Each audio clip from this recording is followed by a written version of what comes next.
You going to do that in the microphone this time? Oh, sure. Oh, you want to... Waiting for me to start. Well, what do you want to... We're just a couple of guys. We kind of have just kind of gotten to a point to where we just kind of get right in place and go. Do you have something you want to talk about? I got to get rid of my gun for one thing. Now both hands are full. Spit. He spit in the studio. Accurate in my gum spitting. Oh, listen to this. That's the sound of heaven right there. A cappuccino with an extra dollop of whipped cream. Capayamo. Welcome back to the podcast. We are just these guys, you know. And Mike's enjoying his morning cup of sugar. Mm-hmm. Yeah, that's exactly what it is. Yeah. I watched a podcast, Bert Kreischer, and who was just here in Wichita. Skylar went and saw him. You ever heard of him? No. He's a comedian. Kind of a portly fellow who, he's hilarious, but he always, the first thing he does is takes his shirt off. And he does this whole deal with his shirt off. Him and it was another guy on the podcast. But anyway, he takes a drink out of this big old jug, and the other guy says, "What are you drinking?" He says, Kool-Aid. He says, "Kool-Aid in the morning?" He said, "Oh, yeah, it's the best." And so then they start cracking up just at a volume of sugar that he intakes first thing in the morning. Well, it's not much different here. That's for sure. Well, the original energy drink was Kool-Aid because your mom made it with 2 to 3 cups of sugar. Yeah. In a quart. Yeah, exactly. little red ascorbic acid and a couple of 3 cups of sugar and sent you outside in the backyard. Don't slam the door. So, yeah. Stop running. No, I was sugared up, Mom. Down in Texas, the original energy drink, little known fact, is Big Red. Oh, yeah. Big Red. Big Red. Big Red. Like the hummingbird food. yeah. Carbonated Kool-Aid. I've never heard it called hummingbird food. That's good. Oh, it's nothing but sugar. It's red and caffeine. Sugar. Yep. Oh, I remember trying one of those, and yeah, it was. Went into AFib. Oh my God, that's what started it. Just figured it out. Epiphany. Big Red started my AFib when I was 12. That'll do it. Oh, that's funny. Well, how was your weekend? Very productive, very challenging. Spent the weekend in the attic. Talk about hot. Yeah. Oh, my goodness. That's the kind of very productive that nobody ever sees. No. I can honestly say I've never been in your attic. Well, and then, they got the rafters in there, how they do them, kind of angled in V's. And so when you're walking through, you have to get your foot positioned between each of the V's. Oh, yeah. Worst thing in the world you can do is it goes right through the sheetrock. go through the sheetrock. But no, I was running all the lights. Oh, yeah. Getting all the lighting for the kitchen, the dining room, the living room, the hallway. And we got that all installed. That's something that a lot of people wouldn't know about you. You are quite the DIY. No. You're the DIY guy. I'm the DIY guy. I'm a Renaissance man. Yeah. Electronics, computers, micromechanical repair, psychology. Yeah. On the side. Just as a hobby. As a hobby. Electricity. Yep. Remodeling. It's impressive. Not sheetrocking. Yep. Well, I can sheetrock and I can mud and tape. Well, there's a whole difference. Right will take me a couple of weeks. That's why I'm looking for somebody who sure can actually do it right. Yep. Well, there's a whole lot of us that can sheetrock, but there's very few of us who can, and we can even tape, but we can't mud. Yeah. Like a pro. Yeah. Gots to have a pro to do it right. Now I got a bone to pick with you. Yeah. Sound like my dad. I was looking at the YouTube channel. And I see a lot of 1 hearts and 2 hearts, and I see 6 or 7. And I'm wondering, if Mike's watching all these YouTube videos, why aren't there 2 hearts at a minimum in all these videos? Every week we say, hey, make sure you like and follow us. Hit the like. The leader is not hitting the like button. Most of us are casual observers. That's all I am. Once it's recorded, I'm a casual observer. It is really good, though, the YouTube stuff. I just introduced a guy last night to it. Oh, yeah? Mm-hmm. We were at a restaurant, and they were eating dinner with us, and he was talking about podcasts. And listen, that's the perfect end. And have you noticed lately that podcasts seem to be like an up-and-coming thing? Like more and more. Right. You're hearing, and I don't think it's selective hearing since we do this now. Right. I'm kind of tuned into it, but more and more people are starting podcasts and introducing podcasts, and so he was talking about a podcast that he was listening to. He's a veteran, and so he was listening to a former Navy SEAL. I don't remember his name, but anyway, I was like, hey, you know what? I got another one. And I actually former Navy non-SEAL. Yep. Introduced him. Unsealed. There you go. I took him to the page, got it all set up for him, got him subscribed. Hey. And then he didn't have his glasses on. So the whole entire time he didn't realize it was my picture and your picture. And so, but we got to the end, I was like, and by the way, that's me. What? He's like, well, I'll check it out. That don't sound like you. Yeah, exactly. So, yeah. I got a message from somebody I've known in the past this morning, actually. Now, wait a minute. Don't you know him in the present? Good point. I know them. I have not seen them. Okay, gotcha. In many a moon. Yeah. But said, been listening to your podcast. You're killing it. So. Well, it does feel like it's worthwhile. If I don't say so myself. I'm having fun. Yeah, same here. And I'm having a lot of people give some really positive feedback. So certainly appreciate everybody who's continuing along for the ride. And yeah, I did find out over the weekend something very valuable, something that has changed in my life. And I was unaware of it, but it's good to, it's good to be self-aware. Sure. I can no longer ride spinny rides at an amusement park. I know. I'm just getting old. So we went to Worlds of Fun. Oh. Sunday was Dawn's birthday. She wanted to go to Worlds of Fun. Oh. So we went to Worlds of Fun. We were there on a perfect day. There were very few people there. Wow. The weather was it couldn't have been better. It was perfect weather. And so no lines. Oh, wow. We could go right up to any ride we wanted. We went to the Patriot and it just went right to the front, only had to wait for it to go through one time and sit in the front seat. That's amazing. That's the key, especially on a ride like the Patriot. You've been on this? No. Yeah. They have several roller coasters that are great. Patriot, Mamba, Spinning Dragons. There's just a lot of them.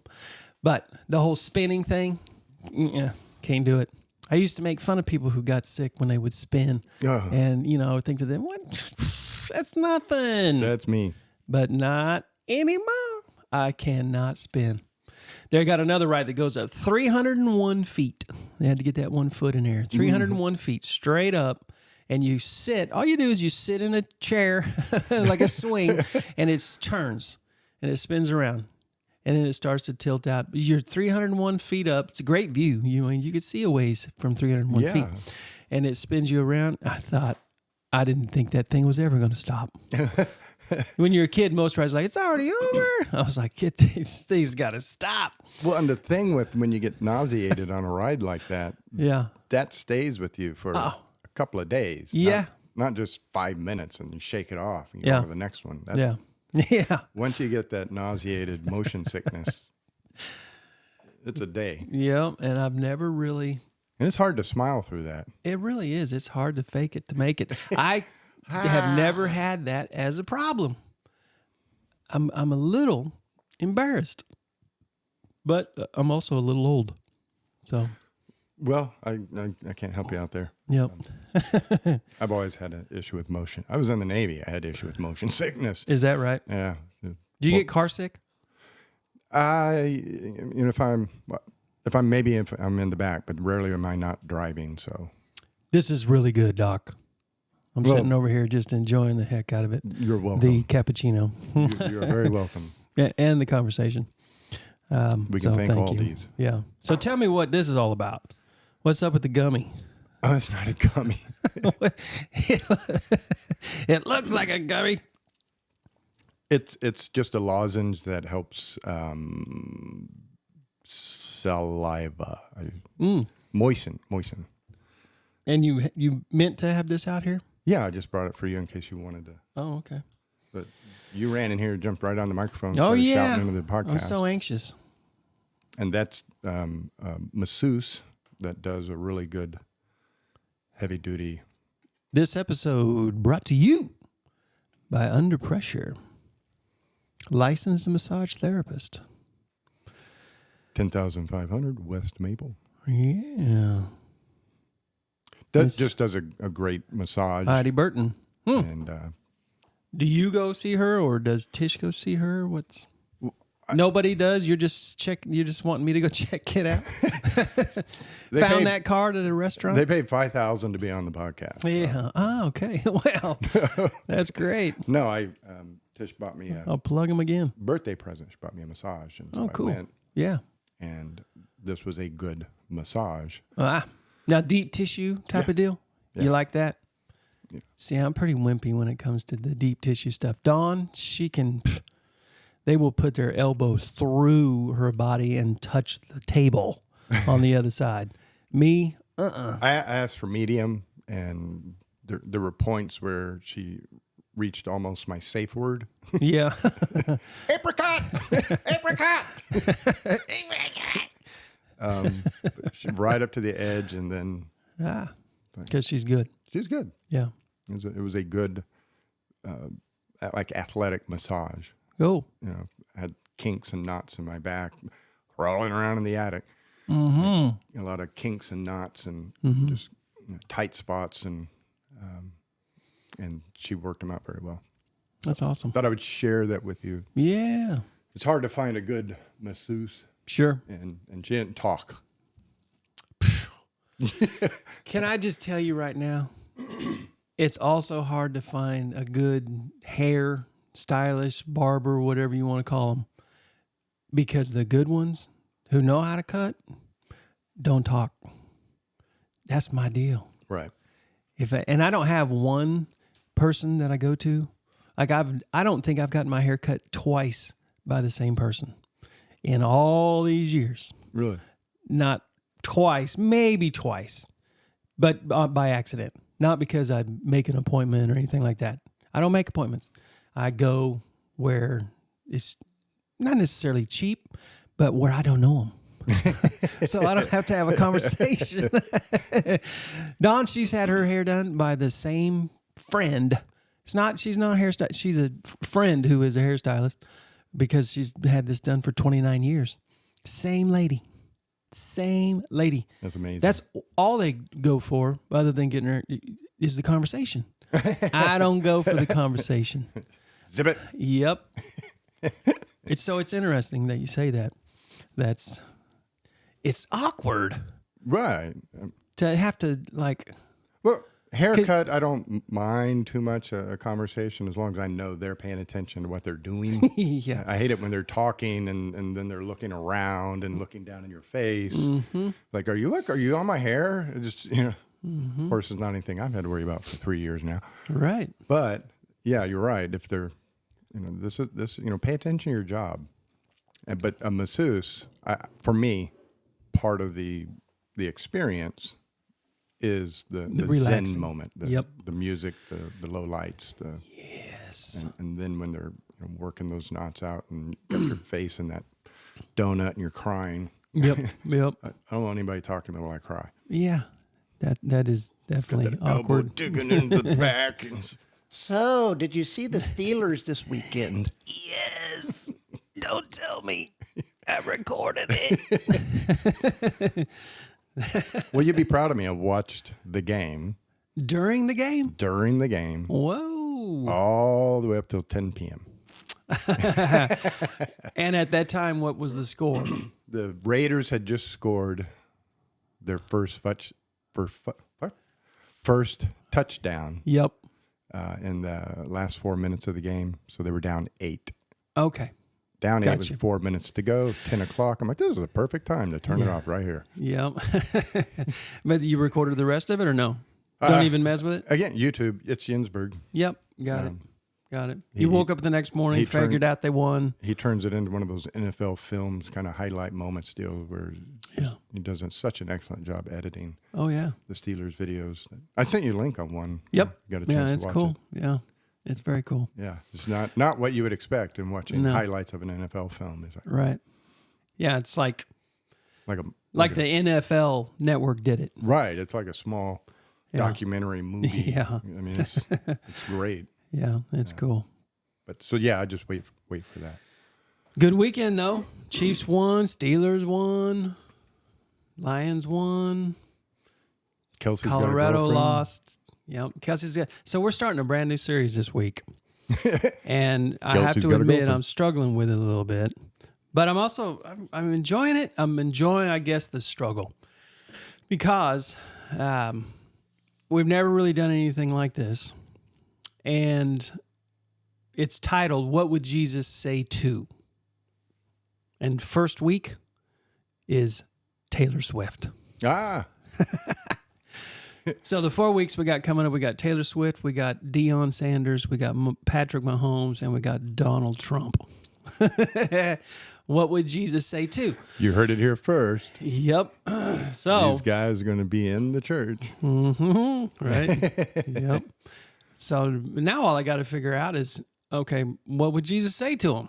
It's not so hard because it's one thing. What would I say to him?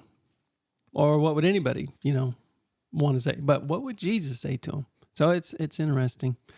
I'm learning more about Taylor Swift than I ever thought I would. But I kind of feel like I need to. Jesus would say something to her based on the fact that he knows her better than she knows her, and that it would be to her benefit, and not just to her benefit, but to a whole lot of people's benefit. Mm-hmm. And so they're all four really similar in that aspect. But I think Jesus would have something unique to say to you, to me. The last week is going to be, what would Jesus say to you? And so Terry left that as a teaser, so we we may want to cut this out of the podcast. he did? Yeah, He left it as a teaser? he left it as a teaser. He said, Well, I unteased it. put it up on the screen. What would he say to Taylor Swift? What would he say to Deion Sanders? What would he say to Donald Trump? And what would he say to, hey, got to come find out. Well, bonus if you listen to the podcast, you get to find out early. That's right. That's one of the bonuses. And we've sold 2 additional books Nice. yesterday. Yeah, I had somebody asking me yesterday about a book. 3. Beautiful. Go to Amazon, pull up the reviews. That's why I wrote the book. Nice. When we did the men's group and it was all of us, we went 6 weeks, and what do we want at the end of this 6 weeks? And I said, to write a book. Who said that? Yeah. That was why I wrote it. Gotcha. I figured it out. Cool. Once I saw the reviews on Amazon, that's why I wrote the book. Yeah. So I don't tell people go buy the book. I say go read the reviews on Amazon. Yep. Then decide Yep. if you want to get the book. We were talking about the book over the weekend up at my brother's. And because I feel like, okay, it's time for me to go back through the book again, just to get a even, deeper, like everything else, the fundamentals are a daily habit of working through them and just continuing to be able to not just have them in your head, but actually implement them. But now I do what I see you do, and that is seeing it come to life, seeing people constantly screw up the fundamentals. Isn't it? It's funny. It's maddening. Yeah. You know, we should do this. We should do that. We should do this. We should do that. Oh my Yeah. God. Yeah. The first one was my brother. Yeah. My dad, he said, "My boy, Scott, the yard looks great." And the first thing out of his mouth, "Yeah, but if you get close, man, you can just see all the bare spots when you get right over the top of it." And I was sitting there going, okay, I wouldn't even have heard that before. I wouldn't have thought twice about it, but that's negative thinking. Yeah, yes. And then his wife, Brenda, I don't mean to keep calling him out, but Brenda, she comes walking in, and my dad, who's full of compliments, he says, "Brenda, your house looks awesome." And the very first thing out of it, and this is me, I was listening to myself before. This is what I used to do, probably still do it. She says, the first thing she says, "Yeah, but I sure do wish it was remodeled." So I don't know what has caused us to just become, other than we're just habitually negative thinkers. And not very good at accepting compliments. I think that's got to be a part of it. We are, and I think it's part of the. I mean, I blame parents because parents teach kids how to think. Sure. But it's a historically, and that's why, whether you are a follower of Jesus or you just look at the Bible as a pretty old book, but that's what they talk about a lot in there, negative thinking. And as a man thinketh, so is he. Gossip, which is negative talk. Mm-hmm. Gossip goes down rots you out from the inside. Yep. The thing about the fundamentals is, I've said in the past, they're the launching pad. They're the building blocks. They're the foundation for everything else. And everybody, overgeneralization there. Mm-hmm. But people get annoyed with me for, what do you want? What do you want? What do you want? And they'll say it like that to me. Sure. What do you want? Yeah. But that is the beginning of the rest of everything else. A lot of times people will come in asking how to improve their communication with other people.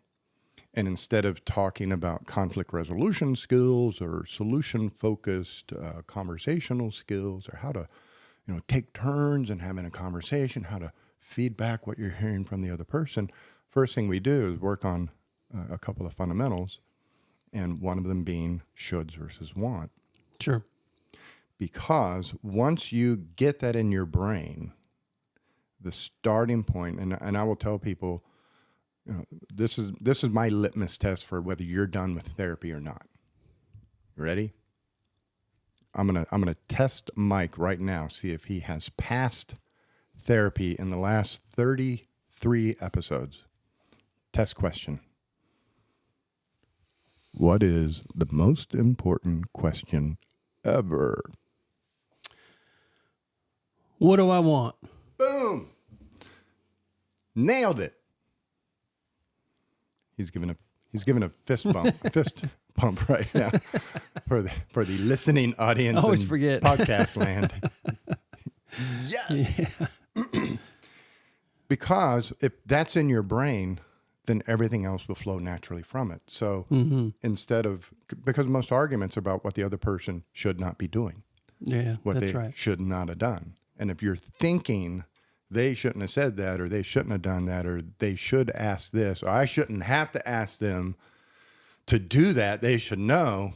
If that's your thought process, that will create conflict and create an argument that you're now coming to somebody asking, how do we resolve the conflict? Whereas if you were thinking, what would I like? Mm-hmm. Then it is a very natural next step to be assertive. And assertiveness is simply sharing with the other person something about yourself. You are asserting yourself. You're putting something out there they may not know or they may not realize. Sure.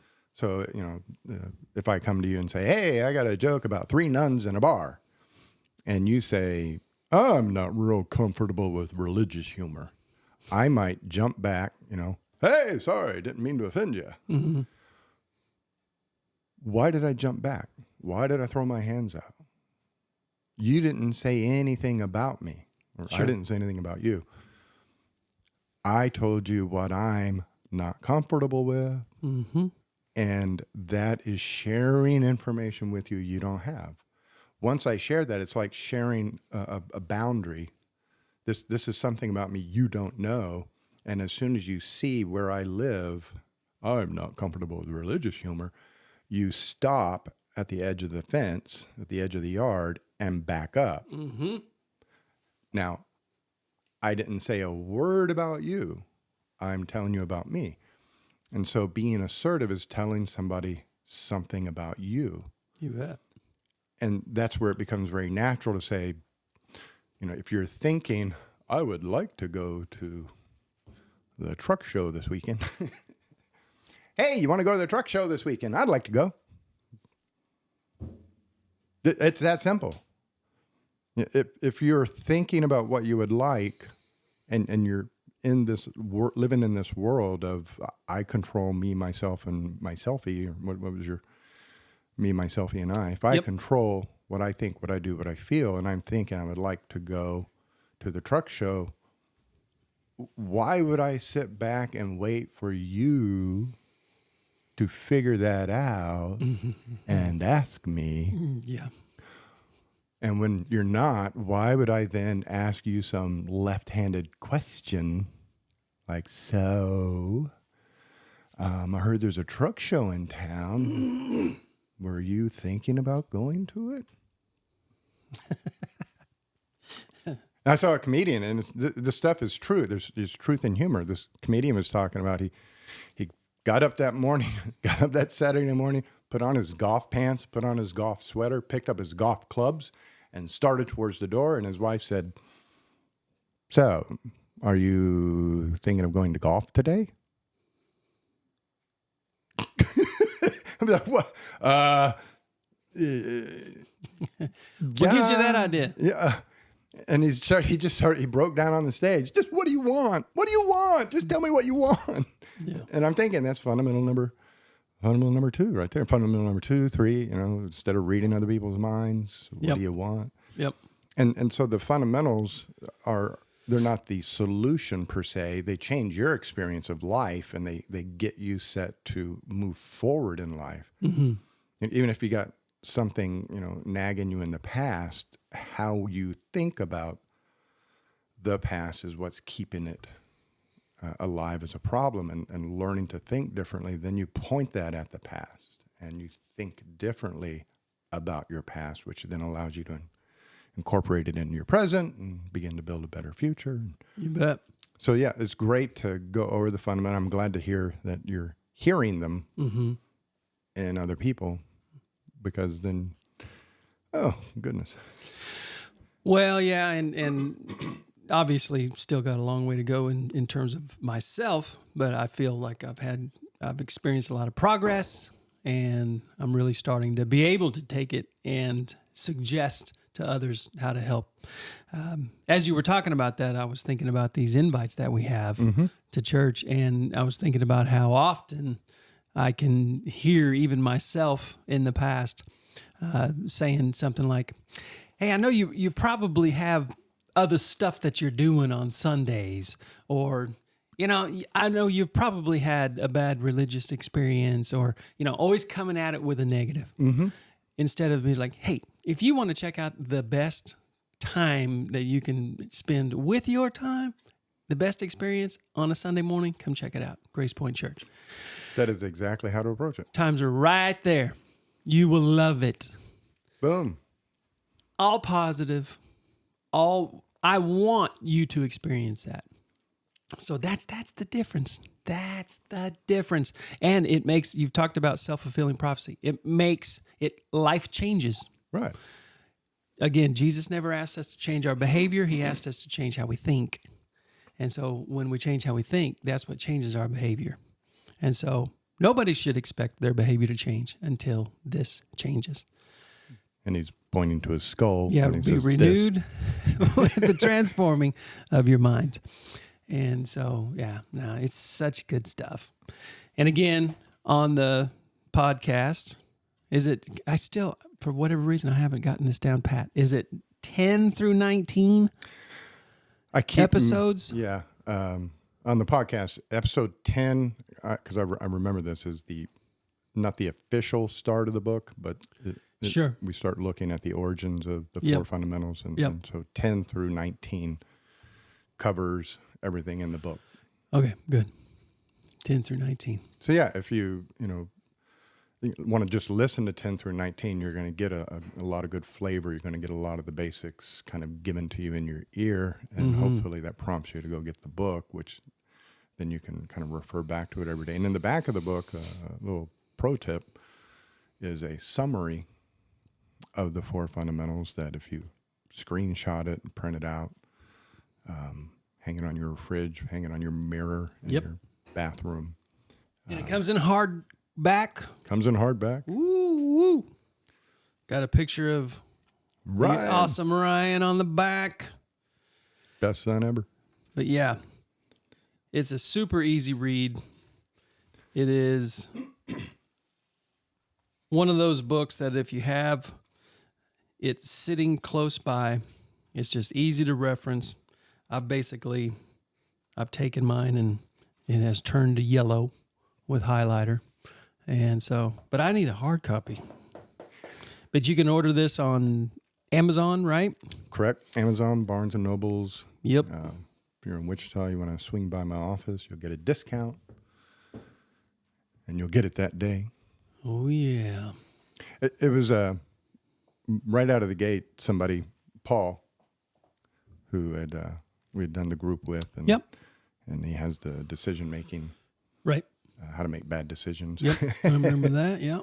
He's the first one. He looked at it and said, it's like a merit badge book. Hmm. And there was a little bit of me that was personally offended when he said that, initially, because, you think of writing a book, you think of, scholarly, kind of academic.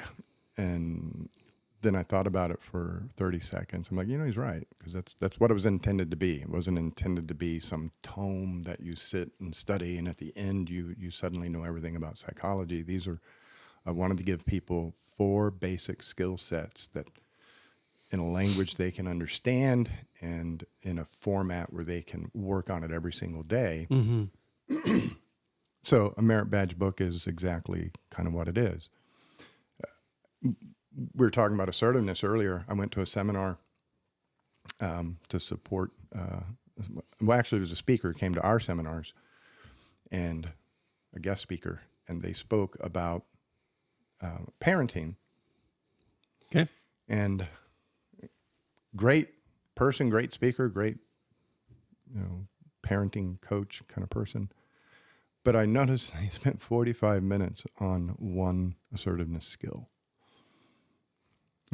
30 minutes of why not to parent badly. 30 minutes of what all the problems with parenting are. And then 10 to 15 minutes of here is one very specific teeny tiny skill.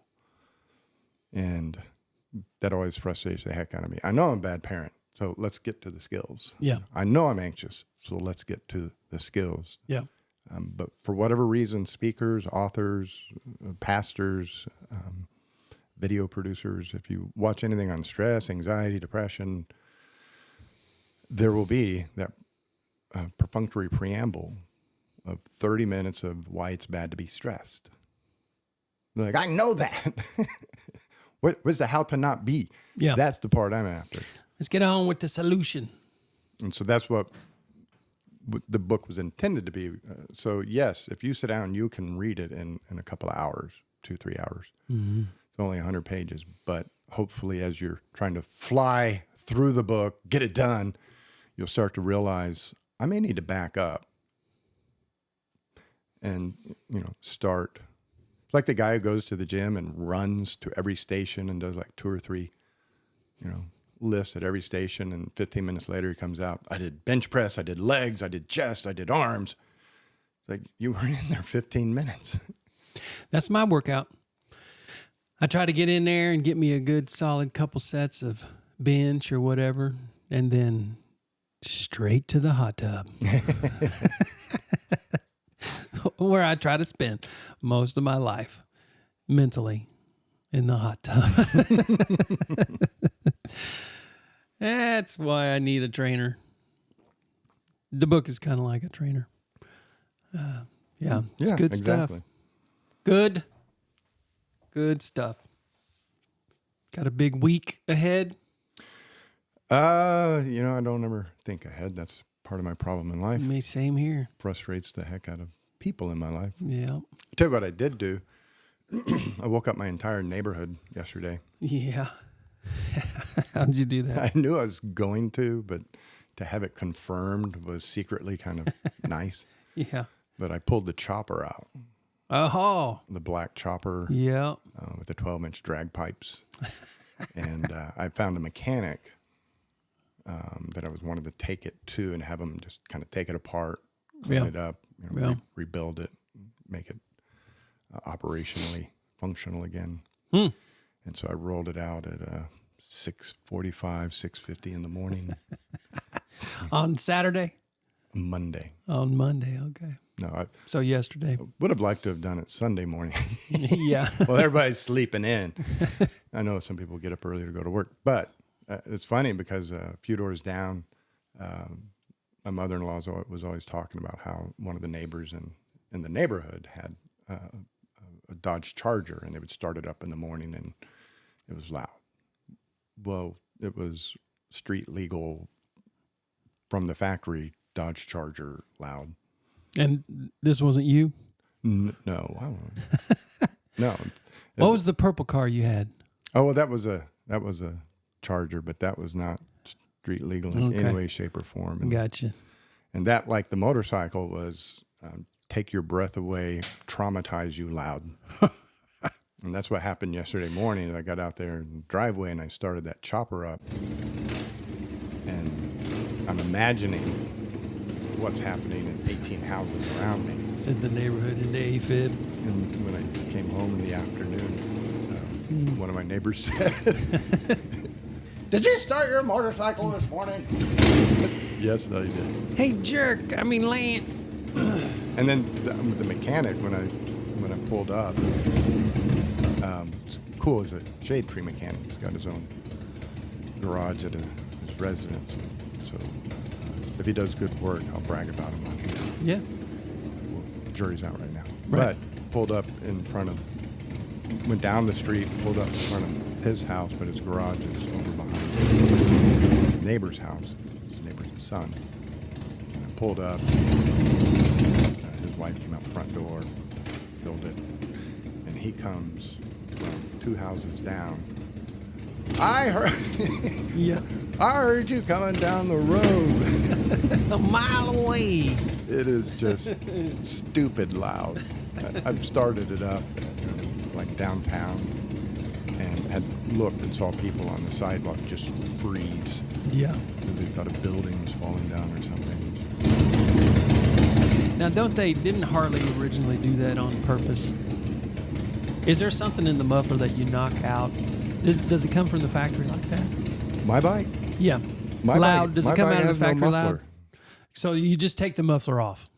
They're called drag pipes. They're about 12 inches long, and it's just to get the exhaust down towards the ground. Yeah. And flames come out, it'll burn the pants off. Yeah, if you it's have all your leg pipes. down. So, but don't they do that so that cars not only, if they don't see you coming, they at least hear you coming? There's a good rationale for that. Yeah. Yeah. It's a safety feature. Seems pretty smart. Exactly. These people who ride BMWs, they're the dangerous ones. Right. I'm just going to startle you into not hitting me. Right. No, it was fun driving. I'd forgotten how much fun it was to drive. Oh, I bet. But so I'll get it back in a couple of weeks probably. Cool. And we'll bring it in here. Yeah. Fired up. Fired up. Actually, I think I have a video. I started it up this winter just to kind of run it. Mm-hmm. I think I have a video of it somewhere, and I'll Yeah, you have to add that. see if I can find that. Mm-hmm. It's just Well, you remember in the church Oh yeah. when after the seminar, you were over in the corner talking to somebody, and Yep. church had emptied out, and I went to take the motorcycle out, and I started it up. Yep. Scared the crap out of me. The holy crap out of me. Yeah. Awesome. You got anything going on? Oh, just getting prepared for this new series coming up, and all the normal. How did the funeral go? Good. Yeah, it went good. Down in good old Mulvane. Did you play well? It was super low key, easy. I just had to play some chords behind turns out it was a niece of this lady's reading a poem that she had written to her husband. And so, yeah, it went well. Play the 4 chords. The basic 4 chords, right? C, Every G, D. song, every written. That's right. Yeah. Strummed a little, finger picked on it a little. Yeah.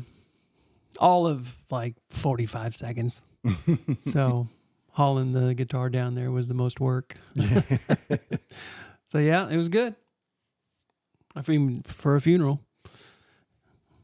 97-year-old who was ready to go. She was ready to go see Jesus. She was ready to go. It was so cool. She had just tons of notes in several Bibles.